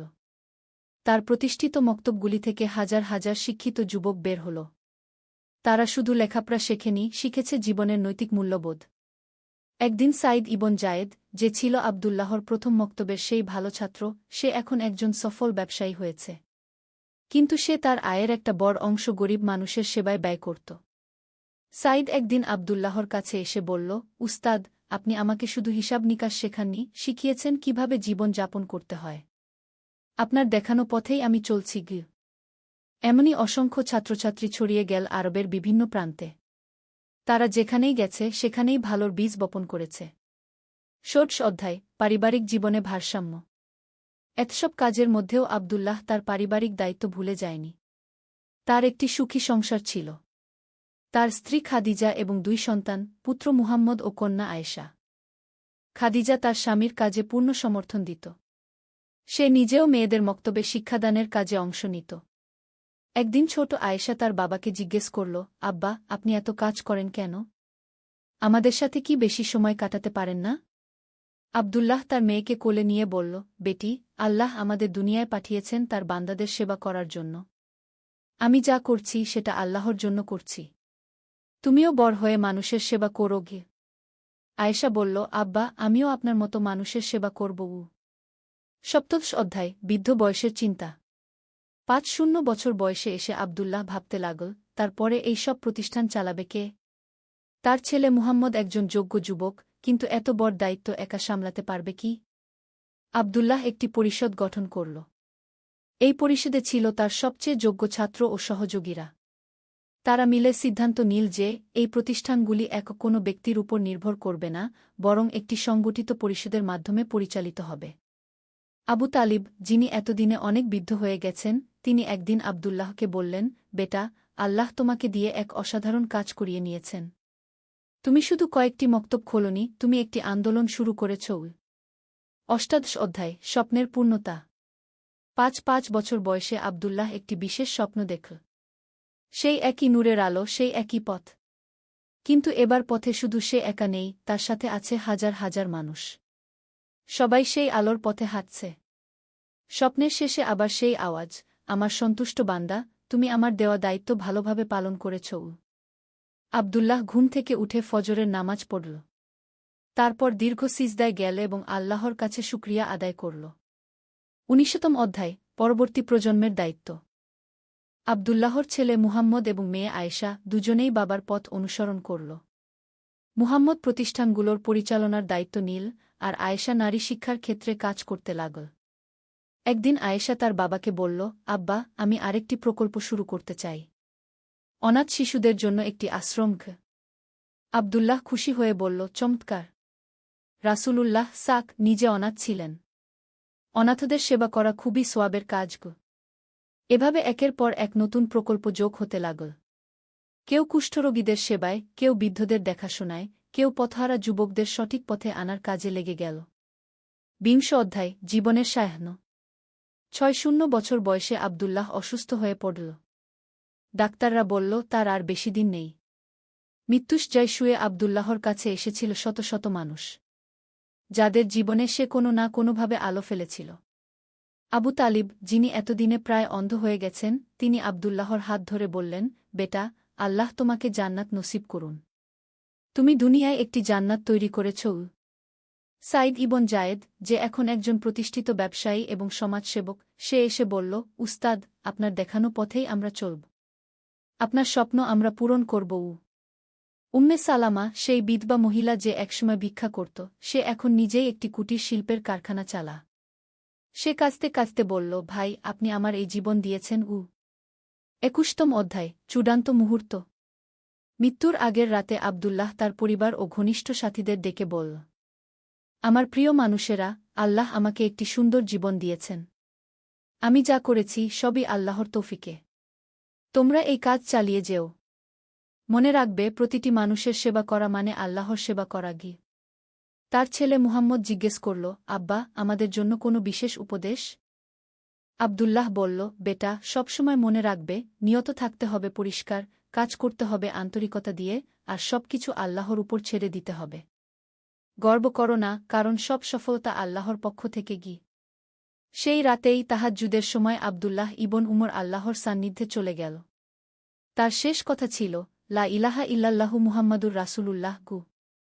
২২তম অধ্যায়, অবিস্মরণীয় উত্তরাধিকার।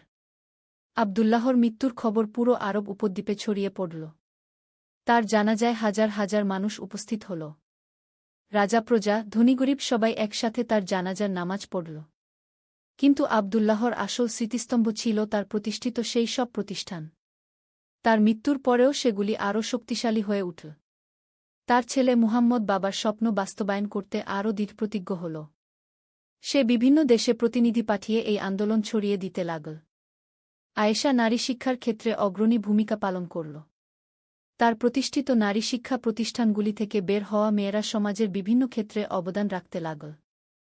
২৩তম অধ্যায়, দীর্ঘমেয়াদী প্রভাব। আব্দুল্লাহর মৃত্যুর ১০ বছর পর দেখা গেল, তার শুরু করা আন্দোলন আরব উপদ্বীপের সীমানা ছাড়িয়ে অন্যান্য দেশেও ছড়িয়েছে। মিশর, সিরিয়া, ইরাকেও এমন প্রতিষ্ঠান গড়ে উঠেছে। সবচেয়ে বড় কথা, এই প্রতিষ্ঠানগুলি শুধু শিক্ষাদান করেনি, তৈরি করেছে একদল আদর্শবান মানুষ, যারা যেখানেই গিয়েছে সেখানেই ন্যায়, সততা আর মানব সেবার বার্তা ছড়িয়েছে।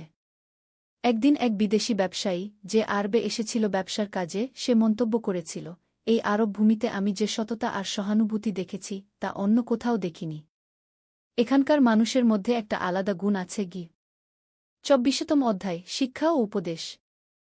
আব্দুল্লাহর জীবন থেকে আমরা যে শিক্ষা পাই। ১. স্বপ্নের গুরুত্ব। আল্লাহ কখনো কখনো স্বপ্নের মাধ্যমে তার বান্দাদের পথ দেখান। কিন্তু স্বপ্ন দেখার পাশাপাশি সেটা বাস্তবায়নের জন্য কাজ করতে হয়। ২. ধৈর্য ও অধ্যবসায়। ভালো কাজের পথে অনেক বাধা আসে, কিন্তু ধৈর্য ধরে এগিয়ে গেলে আল্লাহ সাহায্য করেন। ৩. শিক্ষার গুরুত্ব। মানুষের সবচেয়ে বড় সেবা হল তাকে শিক্ষিত করা। শিক্ষা মানুষকে শুধু স্বাবলম্বী করে না, নৈতিক মানুষও বানা। ৪. নারী শিক্ষা। ইসলামে নারী পুরুষ সবার শিক্ষার অধিকার সমান। সমাজের অর্ধেক জনগোষ্ঠী অশিক্ষিত থাকলে সমাজের প্রকৃত উন্নতি সম্ভব নয়। ৫. সমাজসেবা। প্রত্যেক মুসলিমের দায়িত্ব হল সমাজের দুর্বল মানুষদের পাশে দাঁড়ানো।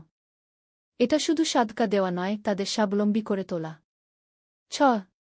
পারিবারিক ভারসাম্য। সমাজসেবার নামে পরিবারকে অবহেলা করা ঠিক নয়। পরিবার ও সমাজসেবার মধ্যে ভারসাম্য রাখতে হবে। 25তম অধ্যায়। চিরন্তন বার্তা। আব্দুল্লাহ ইবন উমরের গল্প শুধু একটি গল্প নয়, এটি একটি জীবন দর্শন। এই গল্প আমাদের বলে যে আল্লাহ তাআলা প্রতিটি মানুষকে কোনো না কোনো বিশেষ ক্ষমতা দিও। আলোর পথযাত্রী। একটি ইসলামিক অনুপ্রেরণামূলক গল্প। প্রথম অধ্যায়। হারিয়ে যাওয়া পথ। মক্কার পবিত্র শহরের অদূরে একটি ছোট গ্রামে বাস করত আবু বকর নামের এক যুবক। তার বয়স মাত্র 25 বছর, কিন্তু জীবনের কঠোর বাস্তবতা তাকে বার্ধক্যের ছায় দিয়েছিল। তার পিতা ছিলেন একজন গরিব কৃষক, যিনি দিনরাত পরিশ্রম করেও পরিবারের মুখে অন্ন তুলতে হিমশিম খেতেন। আবু বকরের মন ছিল অস্থির। সে দেখত তার আশেপাশের মানুষগুলো কেমন করে অন্যায় পথে অর্থ উপার্জন করছে, আর সততার পথে থেকে তার পরিবার কেমন দুর্দশায় রয়েছে। মনের এক কোণে সর্বদা একটা প্রশ্ন তাকে তাড়া করত, আল্লাহ যদি ন্যায়পরায়ণ হন, তবে কেন সৎ মানুষেরা কষ্টে থাকে আর পাপীরা সুখে? একদিন সকালে আবু বকর তার পিতার সাথে খেতে কাজ করতে গিয়েছিল। রোদের প্রখরতায় তার মাথা ঝিমঝিম করছিল। হঠাৎ দূর থেকে একদল আরবীয় ব্যবসায়ী এসে তাদের কাছে পানি চাইল। আবু বকরের পিতা তৎক্ষণাৎ তাদের পানি দিয়ে আপ্যায়ন করলেন এবং খেজুর দিয়ে সম্মান করলেন। ব্যবসায়ীদের মধ্যে একজন বয়স্ক লোক ছিলেন, যার নাম ছিল উমর ইবনে আব্দুল আজিজ। তিনি আবু বকরের পিতার আতিথেয়তায় মুগ্ধ হয়ে বললেন, হে ভাই, আল্লাহ তোমাকে উত্তম প্রতিদান দিন। তোমার মতো সৎ মানুষেরাই এই পৃথিবীর সৌন্দর্য। আবু বকর এই কথা শুনে মনে মনে হাসল। সে ভাবল, সৎ হয়ে আমাদের কি লাভ হয়েছে? আমরা তো দিন দিন আরও গরিব হচ্ছি গু। উমর যেন আবু বকরের মনের কথা বুঝতে পারলেন। তিনি আবু বকরের দিকে তাকিয়ে বললেন, যুবক, তোমার মনে কি কোনো প্রশ্ন আছে? আবু বকর প্রথমে দ্বিধা করল, তারপর সাহস করে বলল, হ্যাঁ, আমার একটা প্রশ্ন আছে। আল্লাহ যদি ন্যায়পরায়ণ হন, তবে কেন সৎ মানুষেরা কষ্টে থাকে? উমর মৃদু হাসলেন এবং বললেন, এটা একটা গভীর প্রশ্ন বৎস। তবে এর উত্তর একদিনে পাওয়া যায় না। যদি তুমি সত্যিই জানতে চাও, তবে আমার সাথে মক্কায় আস। সেখানে এমন একজন মানুষ আছেন যিনি তোমার সব প্রশ্নের উত্তর দিতে পারবেন গু। দ্বিতীয় অধ্যায়। মক্কার পথে। আবু বকর রাতভর ভাবল। তার মনে হাজারো প্রশ্ন ঘুরপাক খাচ্ছিল। অবশেষে সে মনস্থির করল যে সে উমরের সাথে মক্কা যাবে। পরদিন সকালে সে তার পিতার কাছে অনুমতি চাইল। তার পিতা প্রথমে আপত্তি করলেন, কারণ ক্ষেতের কাজে আবু বকরের প্রয়োজন ছিল। কিন্তু উমর তার পিতাকে আশ্বাস দিয়ে বললেন, চিন্তা করবেন না। আমি আপনার ছেলেকে নিরাপদে ফিরিয়ে আনব। আর তার এই যাত্রা তার জীবনে একটা নতুন দিগন্ত খুলে দেবে গু। 3 দিনের পথ ছিল মক্কা পর্যন্ত। পথিমধ্যে আবু বকর উমরের কাছে অনেক কিছু শুনল। উমর তাকে বিভিন্ন নবিরাসুলদের কাহিনী শোনালেন। তিনি বললেন, হরত ইব্রাহিম এর কথা, যিনি আল্লাহর উপর অগাধ বিশ্বাস রেখে আগুনে ঝাঁপ দিয়েছিলেন। বললেন হরত ইউসুফ এর কথা, যিনি বছরের পর বছর কারাগারে থেকেও আল্লাহর উপর আস্থা হারাননি। দেখ বৎস, উমর বললেন, জীবনের পরীক্ষা আল্লাহ সবাইকে দেন। কিন্তু এই পরীক্ষার উদ্দেশ্য আমাদের ধ্বংস করা নয়, বরং আমাদের আত্মাকে পরিশুদ্ধ করা। যেমন সোনা আগুনে পোড়ালে খাঁটি হয়, তেমনি কষ্টের মধ্য দিয়ে মানুষের ঈমান শক্তিশালী হয়। আবু বকর প্রশ্ন করল, কিন্তু কেন আমার পিতার মতো সৎ মানুষকে এত কষ্ট পেতে হয়? তিনি কখনো কারো ক্ষতি করেননি গি। উমর উত্তর দিলেন, তুমি কি জান, বেহেশতের সবচেয়ে উঁচু মর্যাদা কাদের জন্য নির্ধারিত? তারা হলেন যারা দুনিয়ায় সবচেয়ে বেশি পরীক্ষার সম্মুখীন হয়েছেন এবং সেই পরীক্ষায় ধৈর্য ধরেছেন। তোমার পিতা হয়তো এখন কষ্টে আছেন, কিন্তু আখিরাতে তার জন্য যে পুরস্কার অপেক্ষা করছে, তা তুমি কল্পনাও করতে পারবে না গি। তৃতীয় দিন সন্ধ্যায় তারা মক্কায় পৌঁছাল। কাবা শরীফের দিকে তাকিয়ে আবু বকরের মন কেমন যেন করে উঠল। একটা অদ্ভুত প্রশান্তি তার হৃদয়ে এসে বসল। তৃতীয় অধ্যায়। গানের সন্ধানে। উমর আবু বকরকে নিয়ে গেলেন এক প্রবীণ আলেমের কাছে। তার নাম ছিল শাইখ আবদুল্লাহ। তিনি ছিলেন অত্যন্ত জ্ঞানী এবং খোদাভীরু একজন মানুষ। তার চেহারায় একটা নুরানি আলো ছিল, যা দেখলেই মনে প্রশান্তি আসত। শাইখ আবদুল্লাহ আবু বকরের প্রশ্ন শুনে মৃদু হাসলেন। তিনি বললেন, বৎস, তুমি যে প্রশ্ন করেছ এটা শুধু তোমার নয়। যুগে যুগে মানুষ এই প্রশ্ন করেছে। এমনকি নবিরাসুলদের সাহাবীরাও এ ধরনের প্রশ্ন করেছেন গু। তিনি আবু বকরকে বসতে বলে একটা গল্প শুরু করলেন। এক সময় হরত মুসা আল্লাহর কাছে প্রার্থনা করলেন, হে আল্লাহ, আমি দেখছি একজন ভালো মানুষ কষ্টে আছে আর একজন পাপী সুখে আছে।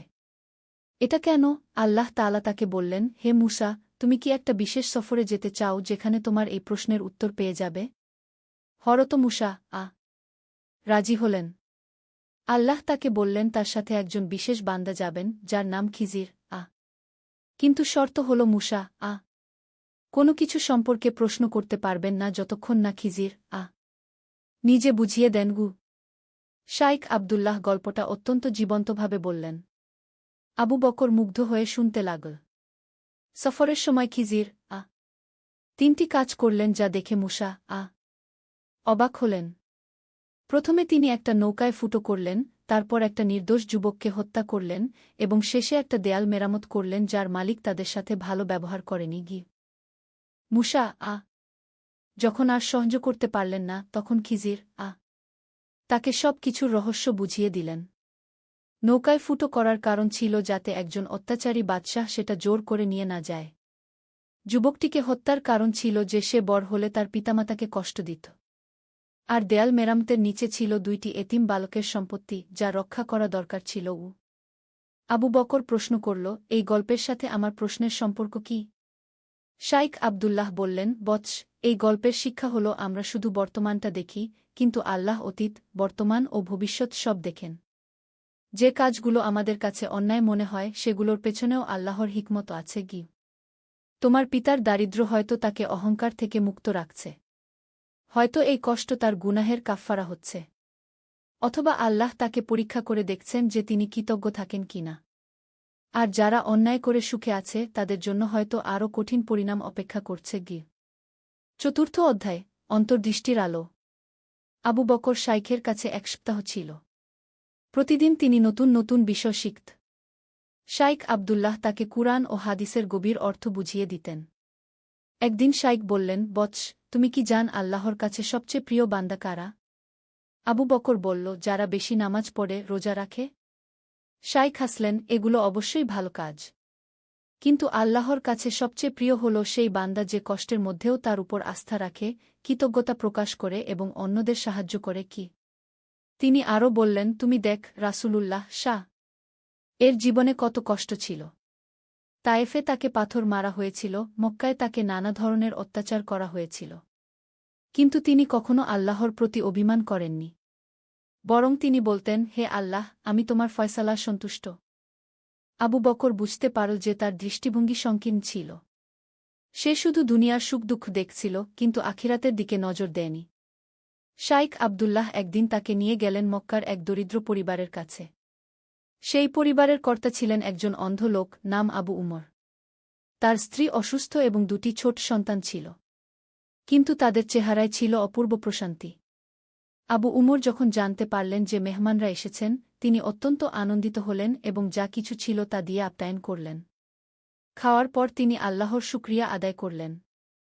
আবু বকর অবাক হয়ে প্রশ্ন করল, আবু উমর ভাই, আপনার এত কষ্টের মধ্যেও আপনি এত খুশি কেন? আবু উমর মুচকি হেসে বললেন, ভাই, আমি অন্ধ, কিন্তু আমার হৃদয়ে আল্লাহর নূর আছে। আমি দরিদ্র, কিন্তু আমার কাছে ঈমানের অমূল্য সম্পদ আছে। আমার স্ত্রী অসুস্থ, কিন্তু সে আমার জন্য জান্নাতের হুর। আমার সন্তানেরা ছোট, কিন্তু তারা আমার জন্য পরকালের সুপারিশকারী। আর সবচেয়ে বড় কথা, আবু উমর চালিয়ে গেলেন, আমি জানি যে এই দুনিয়া পরীক্ষাগার। যিনি আমাকে এই পরীক্ষা দিয়েছেন তিনি আমাকে এর থেকে উত্তীর্ণ হওয়ার শক্তিও দিয়েছেন। আমার রব দয়ালু, তিনি আমার ক্ষমতার চেয়ে বেশি বোঝা দেবেন না। পঞ্চম অধ্যায়, হৃদয়ের পরিবর্তন। আবু বকরের মন থেকে সব অন্ধকার দূর হয়ে গেল। সে বুঝতে পারল যে সে ভুল প্রশ্ন করছিল। প্রশ্নটা এই হওয়া উচিত ছিল না যে কেন সৎ মানুষেরা কষ্টে থাকে, বরং কিভাবে কষ্টের মধ্যেও আল্লাহর প্রতি কৃতজ্ঞ থাকা যায়। শাইখ আবদুল্লাহ তাকে আরও একটি গল্প শোনালেন। এক সময় এক ব্যক্তি নবী এর কাছে এসে বলল, হে আল্লাহর রাসূল, আমি আল্লাহকে ভালোবাসি, কিন্তু আমার জীবনে শুধু কষ্ট। এটা কেন? নবী বললেন, আল্লাহ যাকে ভালোবাসেন তাকে পরীক্ষা করেন। তোমার কষ্ট প্রমাণ করে যে আল্লাহ তোমাকে ভালোবাসেন এবং তোমাকে উচ্চ মর্যাদা দিতে চান। আবু বকর প্রশ্ন করল, তাহলে যারা পাপ করে সুখে থাকে তাদের ব্যাপারটা কি?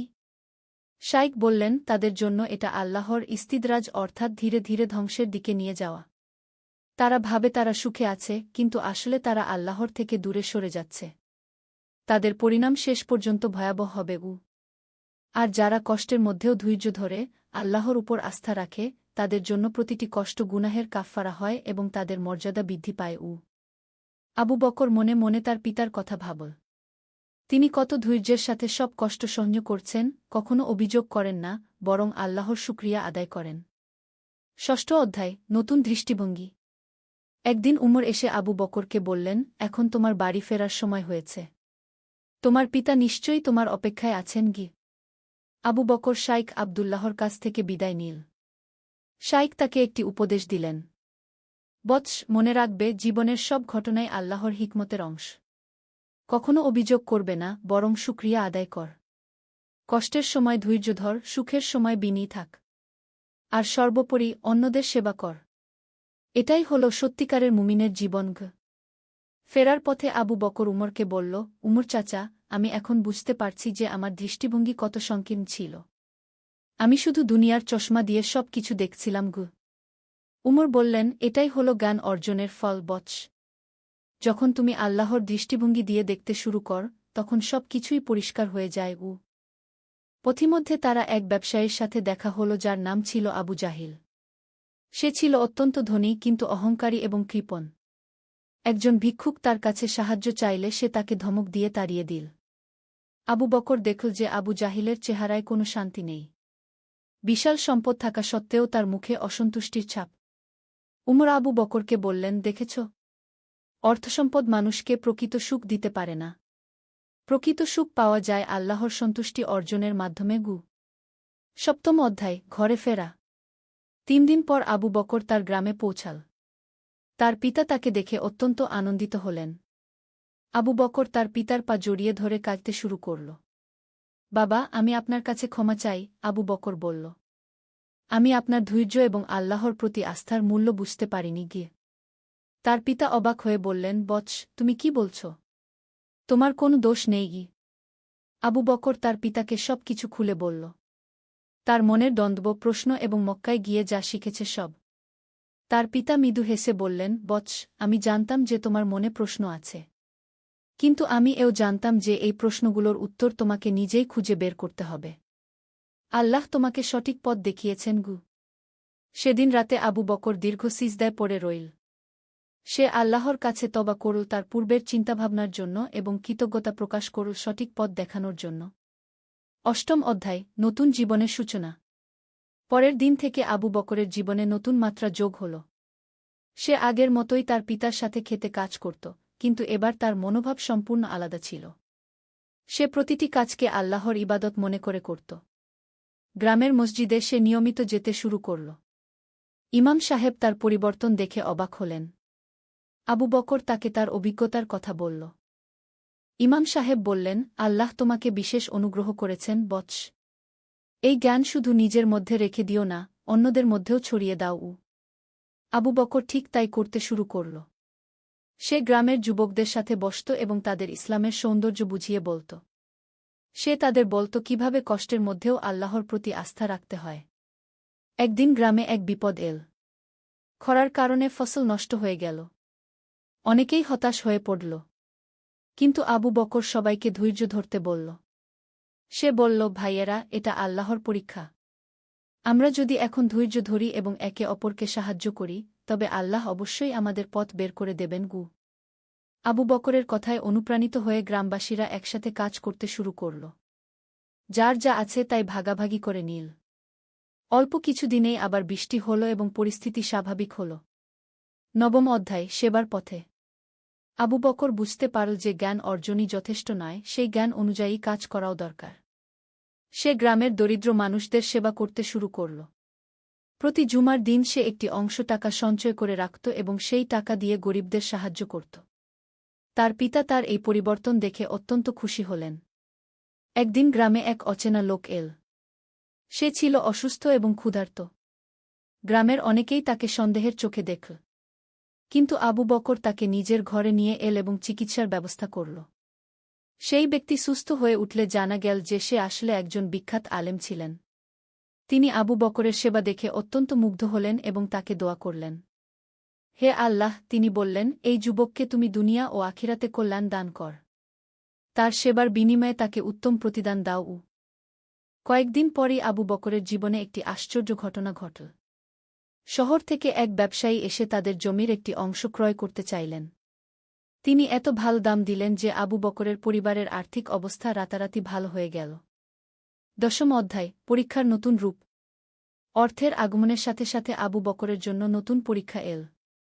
এবার সে দেখতে পেল যে সম্পদ কিভাবে মানুষকে আল্লাহ থেকে দূরে নিয়ে যেতে পারে। প্রথমে সে একটু বিলাসিতার দিকে ঝুঁকতে শুরু করল। ভালো কাপড় কিনল, ভালো খাবার খেল। কিন্তু কয়েকদিন পরেই সে বুঝতে পারল যে এই সম্পদও একটি পরীক্ষা। সে মনে করল শাইখ আবদুল্লাহর কথা। তিনি বলেছিলেন, দারিদ্র্য যেমন পরীক্ষা তেমনি সম্পদও পরীক্ষা। দারিদ্র্যে যে ধৈর্য ধরতে হয়, আর সম্পদে কৃতজ্ঞতা প্রকাশ করতে হয় এবং অন্যদের সাথে ভাগাভাগি করতে হয়। আবু বকর তৎক্ষণাৎ তার আচরণ সংশোধন করল। সে তার সম্পদের একটি বড় অংশ দান করে দিল এবং গ্রামে একটি স্কুল স্থাপনের জন্য অর্থ দিল। 11 অধ্যায়, জ্ঞান বিতরণ। আবু বকর বুঝতে পারল যে তার উপর একটি দায়িত্ব রয়েছে। সে যে জ্ঞান অর্জন করেছে সেটি অন্যদের মধ্যে ছড়িয়ে দেওয়ার দায়িত্ব। সে গ্রামে নিয়মিত শিক্ষামূলক সভা আয়োজন করতে শুরু করল। সেখানে সে ইসলামের বিভিন্ন বিষয় নিয়ে আলোচনা করত। তার কথায় মানুষ প্রভাবিত হতো। একদিন এক যুবক তার কাছে এসে বলল, আবু বকর ভাই, আমার জীবনেও অনেক সমস্যা। আমি হতাশ হয়ে পড়েছি। আবু বকর তাকে বসতে বলে তার নিজের অভিজ্ঞতার কথা বলল। সে বলল কিভাবে একসময় সেও হতাশ ছিল এবং কিভাবে সঠিক জ্ঞান তাকে আলোর পথ দেখিয়েছে। ভাই, আবু বকর বলল, জীবনে সমস্যা থাকবেই। কিন্তু প্রশ্ন হল আমরা সেই সমস্যার মোকাবিলা কিভাবে করি। যদি আমরা আল্লাহর উপর আস্থা রাখি এবং সৎ পথে থাকি, তবে প্রতিটি সমস্যাই আমাদের জন্য কল্যাণ নিয়ে আসবে। সেই যুবকও আবু বকরের মতো পরিবর্তিত হয়ে গেল।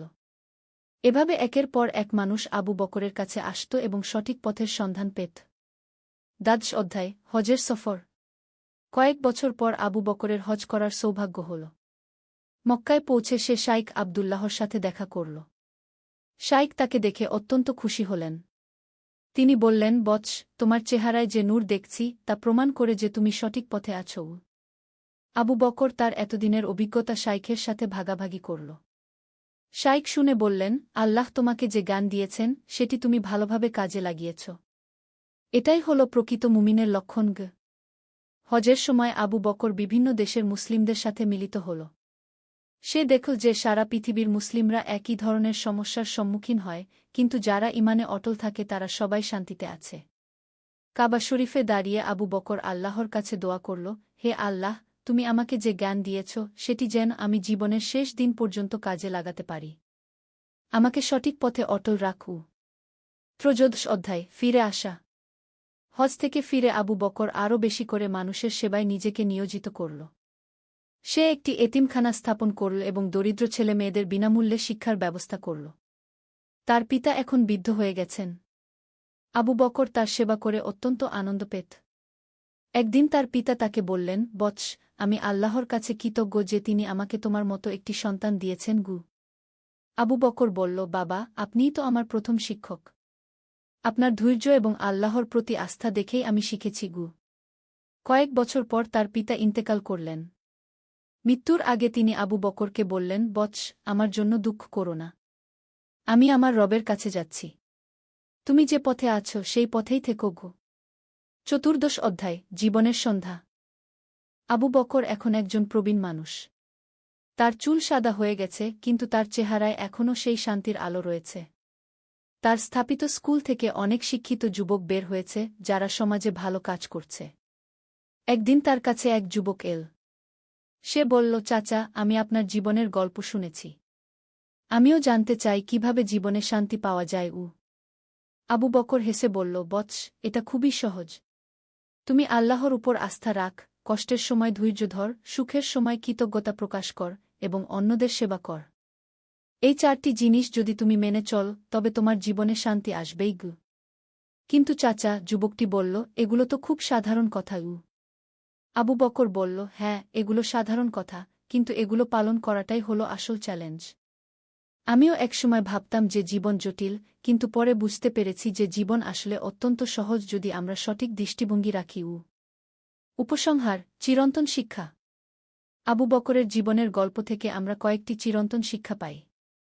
প্রথমত, জীবনে আসা প্রতিটি কষ্টই আল্লাহের পক্ষ থেকে একটি পরীক্ষা। এই পরীক্ষার উদ্দেশ্য আমাদের ধ্বংস করা নয়, বরং আমাদের আত্মাকে পরিশুদ্ধ করা। দ্বিতীয়ত, আমরা যা দেখি তা সবসময় সম্পূর্ণ সত্য নয়। আল্লাহর হিকমত অসীম এবং তিনি অতীত, বর্তমান ও ভবিষ্যৎ সব দেখেন। তৃতীয়ত, প্রকৃত সুখ অর্থসম্পদে নয়, বরং আল্লাহর সন্তুষ্টি অর্জনে। যিনি আল্লাহর প্রতি সন্তুষ্ট, আল্লাহ তার প্রতি সন্তুষ্ট। চতুর্থত, জ্ঞান অর্জন করে সেটি নিজের মধ্যে লুকিয়ে রাখলে চলবে না। সেই জ্ঞান অন্যদের মধ্যে ছড়িয়ে দিতে হবে। পঞ্চমত, দারিদ্র্য এবং সম্পদ উভয়ই পরীক্ষা। দারিদ্র্যে ধৈর্য ধরতে হবে, সম্পদে কৃতজ্ঞতা প্রকাশ করতে হবে। আবু বকরের গল্প আমাদের শেখায় যে জীবনের প্রতিটি মুহূর্তই আল্লাহর একটি নিদর্শন। আমরা যদি সঠিক দৃষ্টিভঙ্গি নিয়ে জীবনকে দেখি, তবে প্রতিটি কষ্টের মধ্যেই একটি রহমত খুঁজে পাব। শেষ কথা হল, জীবন হল একটি সাময়িক পরীক্ষা। এই পরীক্ষায় উত্তীর্ণ হওয়ার জন্য আমাদের দরকার ঈমান, ধৈর্য, কৃতজ্ঞতা এবং মানুষের সেবা। যিনি এই চারটি গুণ অর্জন করতে পারেন, তিনিই প্রকৃত সফল ব্যক্তি। আল্লাহ আমাদের সবাইকে সঠিক পথে চলার তৌফিক দান করুন। আমিন। রাব্বানা আতিনা ফি দুনিয়া হাসানাতান ওয়া ফিল আখিরাতি হাসানাতান ওয়া কিনা আযাবান নার। হে আমাদের রব, আমাদেরকে দুনিয়াতে কল্যাণ দান করুন এবং আখিরাতেও কল্যাণ দান করুন এবং আমাদেরকে জাহান্নামের আগুন থেকে রক্ষা করুন।